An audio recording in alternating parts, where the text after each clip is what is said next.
Yo, what is going on, everyone? My name is Nick, or the Notorious Fantasy, and in today's video, we are actually going to go ahead and split the trade video into 4 parts. That shit has been sliced and diced like Gordon Ramsay in the kitchen. So in this video, we're going to be talking about sell high wide receivers. We're going to give you 3 guys that we are going to be selling at the maximum height, like some guy who is on the moon. So before we get into it, I'd like to ask if you guys do end up enjoying it at any point, you're like, you know what, Nick, this was actually a genius video. I had a great time. Hit that subscribe button down below because not only is it free, I put out that content every single day to help you guys dominate your fantasy football season. So let's get right into it. Week 3, or not week 3, we're in week 5. My God. 3 sell high wide receivers for week number 5. Before we get into it, though, real quick, Tyler, introduce yourself. Nick, do you not know an astronaut? Like, you couldn't pull any astronaut, like a guy that's been on the moon. Come on, what is that? We are the #1 country in the world. We'll start with that. And we're the #1 to dominate the moon. We dominate the moon. We're never lost against the moon. Winning percentage 1,000. We're batting 1,000. And you don't even know an astronaut. That's embarrassing. Come on. I'm over here in Florida. I know all the astronauts. I'm just kidding. I'm not going to put too much heat on you. I'm doing fantastic. Way to get to the question there, Tyler. I hope you're doing just as well. You look very handsome today.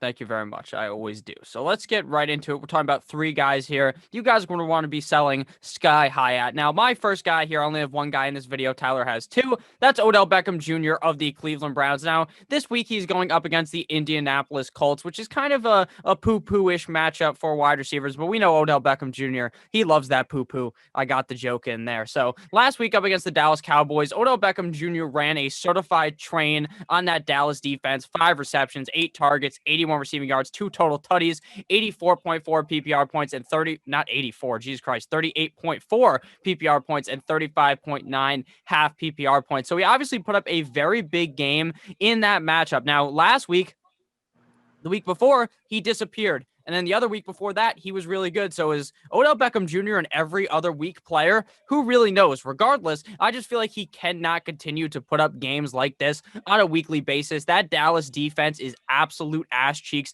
They were getting railroaded by the Cleveland Browns, no less. And Odell Beckham Jr. put up a big game. So I don't really expect him to kind of maintain this success throughout the season. So I think right now is probably the highest point you could sell Odell at to get the most value from him. So I definitely get him straight off of my team. What do you think about Mr. Odell Beckham Jr.? Yeah, well, I'll say this. If he's going to be one of those players that go up, down, well, he gets Pittsburgh in 2 weeks. So enjoy that. Enjoy if you think that's going to be a thing. And then please play him against Pittsburgh if you still have him by then. Listen, if you're watching this channel, it's because you hate the Browns almost as much as me and Nick do. We have said sell Odell every single week. We don't care. Throw this guy into the Wolves. I don't mind. I mean, we hate Odell. His playoff schedule is pretty nice, but he's got a really, really rough lead up to then. We think he's going to just keep hurting you. I mean, this is a guy who I can't say is going to consistently be a very solid player for you. He's got Indianapolis and Pittsburgh the next 2 weeks. He's going to struggle. Cincinnati after that, and Vegas. Then he goes Houston, Philadelphia. I mean, he's got a half-decent schedule, but this is like, I don't know. Is this legit? Like, is this just like he just happened to – because you gotta look at it this way. He had, he had 3 touchdowns in this game. Well, 2 of those touchdowns, Baker wasn't even really involved in the play. I mean, he had an end around that was just a handoff, and he had a Jarvis Landry throw it to him. I mean, these were creative plays to get Odell into the offense, which they had to do because he wasn't doing anything with them. I still don't really see a solid Baker connection with him. I don't know how much I want to buy into this. It's very much a fluke game. I mean, he's never going to rush again. I mean, he may, but it's just such a rarity. I mean, if we look back into 2019, he only rushed the ball 5 times, and nothing really came out of it in any of those plays. You look back in 2017, he rushed the ball 1 time, and yeah, he was hurt, but he rushed the ball 1 time, and this isn't something you can count on. You can't just count on Odell to get the ball twice in a game and do an electric plays. That's not something you can count on. I don't really see a future with him, especially in the next 2 weeks. It's going to be rough. If you do want him on your team, please trade him for the next 2 weeks and then go buy him low after that. I mean, I just don't – this is not a guy I like. I have 0 stock in him. Yeah, the biggest problem with Odell too is you're never gonna want to sit him really based off the name value because you think, oh, you know what, Odell might be able to blow up against the Steelers, this, that, and the other thing. You may think that, and at the end of the day, he's gonna screw you over in a lot of matchups, but it's gonna be very hot, very not very hot, very hard to very hard to bench the guy on a weekly basis. So that's kind of the most annoying part about him is I know he's gonna have probably another game like this, or at least high point total. But then again, it's going to be some random ass week against some random team when you least wanted to play him. Then he obviously is going to blow up. So I want to get Odell Beckham Jr. right off my team. So Tyler, give me your next guy here to talk about as a sell high wide receiver. Yeah, get him off your team, put him on your shit list. We had to get one more in. Aha. Yeah, I had to. My next guy is a guy who's done quite well for himself the past 2 weeks and 15 points in both those appearances. He looks pretty good. He should look pretty good. There was zero passing options for Drew Brees, and his name is Emmanuel Sanders. This upcoming week is screwed. He's going against the Chargers. If Michael Thomas is not back, he's going to face the number one corner. If not, he's going to face the number two corner, which is basically the number one corner on the other team. I don't know if you guys know this, but the Chargers have a pretty good secondary. So what I see is a very, very slim, small window to trade Emmanuel Sanders for any value you can. I'm serious. Dynasty League, go trade him for a second-round pick. Do it. It's going to be a lot more valuable for you. If you're in just a redraft league, go find a rookie like a T. Higgins type if you can trade for him and try and maybe get a swap there. Maybe go for a lower end guy, maybe like I don't think Reagor's out for the entire year, right? I mean, maybe he does something at the end of the year.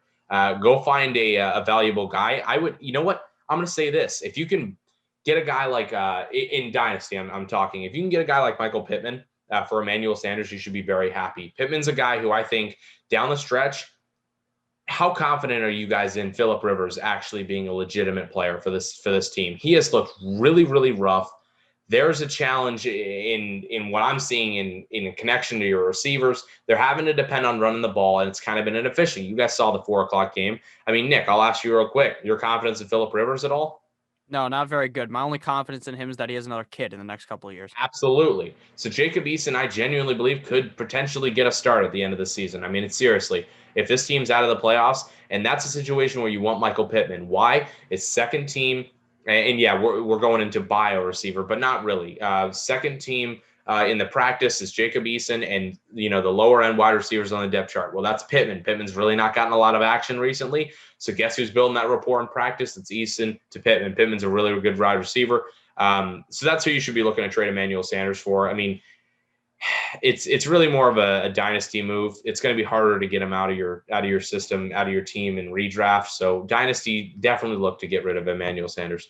You may even be able to get rid of him in redraft to someone who is not really acknowledging the fact that he's only doing good because of Michael Thomas not being there, especially with the absence of Jared Cook last week. That really kind of elevated both him and Traquan Smith. I think that Emmanuel Sanders just isn't the clear number one guy there, at least in my opinion, even when Michael Thomas is out. I really think that Traquan Smith is very involved in this offense, so I don't really even want anything to do with Emmanuel Sanders. So if you can flip him for really any thing that's worth something, I would definitely go ahead and look to get rid of him. So, Tyler, who's your final guy here to talk about in this video? Final guy. Sorry. This is, again, I wouldn't really say dynasty aimed, but it's probably the most value you're going to get for him. Darius Slayton. I would say all of the Giants offense. I think if it's a dynasty league, you can hold on to a guy like Evan Ingram maybe a little bit longer. Maybe a guy like Slayton if you just can't get rid of him. Don't sell him for a third, but like second pick. I mean, you got to pull the trigger. There is nothing going on with him. I seriously believe you're just going to see a struggle in this offense completely. No Saquon. Surprise. Saquon kind of carries this offense. And by that, I mean he opens up passing opportunities. He opens up opportunities for guys to get open because you have to focus on Saquon, not only in the rushing, but in the receiving. When that goes away, this team becomes a very, very single dimensional, one-dimensional. I'm an idiot. And it's not a good dimension whatsoever. It's quite rough. This team's falling apart, and they're going to get a top 5 pick again. I mean, this is just what happens. It's very unfortunate because I was very confident in this team coming in, but they have not really looked good. They're fighting. The defense is fighting, like the other team from New York, where they've just completely given up. At least the Giants are out there trying, but it's just not good. It's something I have to move on with. and you hear the monotoneness in my voice. It's sad. Darius Slayton, your ship's sailed, buddy. I love you though. No, I'm going to argue with you real quick because I think Darius Slayton has one more good game in the gas tank, and that's up against the garbage ass Dallas Cowboys this week. So I'm going to be honest with you. I'm going to tell you to wait 1 week, sell him next week after he destroys the Dallas Cowboys, because that Cowboys defense looks like absolute dog shit. We saw Odell crap all over him last week. We're going to be seeing Darius Slayton go ham-bony on them this week because they're not going to be able to stop Darius Slayton's speed. Just him and Danny Dimes are pretty good at that connection deep down the field. Now, I don't think Darius Slayton's a guy that I would want to keep the rest of the season. I think that after he blows up in this game, you just send him running because, like you said, this Giants team looks fucking atrocious on a weekly basis. Daniel Jones doesn't even look like he can throw the ball to half the wide receivers out there. So I don't know. I just don't trust the offensive line either because Danny Dimes is just running around back there like a chicken with his head cut off because he's going to get his ass destroyed back there. So I think Darius Slayton is going to be a guy that I would definitely look to trade away. So Tyler, are there any closing notes here before we get out of here? Yeah. The one thing that we've kind of made pretty evident in these videos is ensuring that you kind of stay ahead as best as you can. Make sure you watch matchups for guys maybe you aren't too confident in. We've seen a ton of injuries, so hunt your waiver wires as well. But that's an unfortunate thing in the industry. There is a lot of injuries that we see. It is a painful thing to watch. It's just plagued us this year, especially with a lot of the high-end running backs going down. We'll talk running backs in the next video, guys that you need to sell high on. Make sure you check that out. Yeah, I hope you guys enjoy these kind of shorter, quick video series.